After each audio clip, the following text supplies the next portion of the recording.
Hi， 大家好，歡迎收睇國標頻道。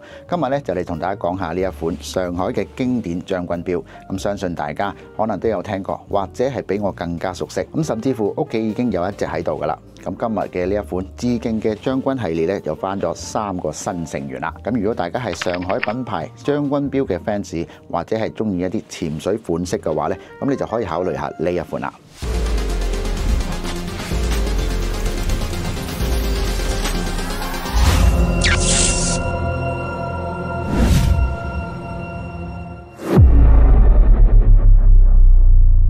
喺1965年，中國人民解放軍嘅總參議部咧就需求上海嘅手錶廠咧就打造出一款屬於部隊設計嘅潛水錶，咁而生產代號咧就係114。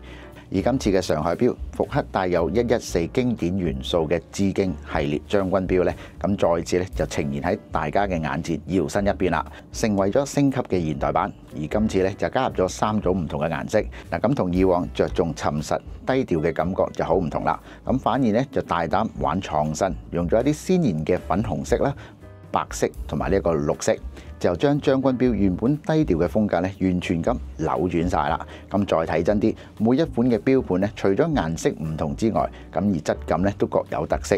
而粉紅色嘅錶面咧就帶有呢一個太陽嘅放射紋，而白色咧就做咗一啲噴霧嘅質地，而綠色咧就做咗噴砂面。而今次綠色嘅錶面咧仲玩埋金銀色嘅 Two Tone Color 設計，咁可以話係今次嘅每一款顏色咧都有住佢哋自己獨特之處。整體外觀上嘅設計咧就復刻住經典嘅114型軍錶，咁保留咗將軍錶標誌性嘅楔形時錶、夜光指針同埋夜光計時嘅外圈。咁當然亦都加入咗唔少嘅現代改良。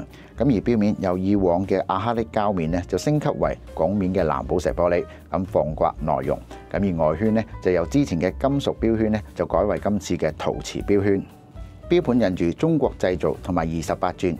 特別喺錶盤嘅6點位置上邊都加入咗立體嘅2共3星軍銜嘅圖案，咁而代表咗解放軍上校嘅級別。咁而錶殼直徑呢就係39mm， 錶殼同埋錶帶都係利用咗 316L 不鏽鋼。而錶帶今次都係採用咗經典嘅7珠帶疊接扣。咁而今次嘅呢一款手錶額外咁附送翻編織帶同埋尼龍帶各一條。咁而編織帶嘅背部呢就加入咗真牛皮。咁而另外一條尼龍帶咧就做到快乾輕身耐用，咁成日戴都冇問題。咁而機芯方面就採用咗上海嘅2130自動高頻上鏈機芯，3點位置咧就有呢個日曆窗顯示。咁而成隻手錶嘅防水功能咧就去到300米。咁除咗標準嘅39mm版本之外啊，我哋仲特別翻咗粉紅色嘅錶面。咁而呢一個咧就有39mm 同埋35mm 女裝款。咁大家去到門市嘅時候咧，不妨可以詢問下我哋仲有一啲經典嘅將軍系列腕錶咧。咁就可以儲夠一套啦。好，咁我哋又係時候要同大家講再見啦。咁今集嘅國標報道咧就完畢啦。我哋下一集再見，拜。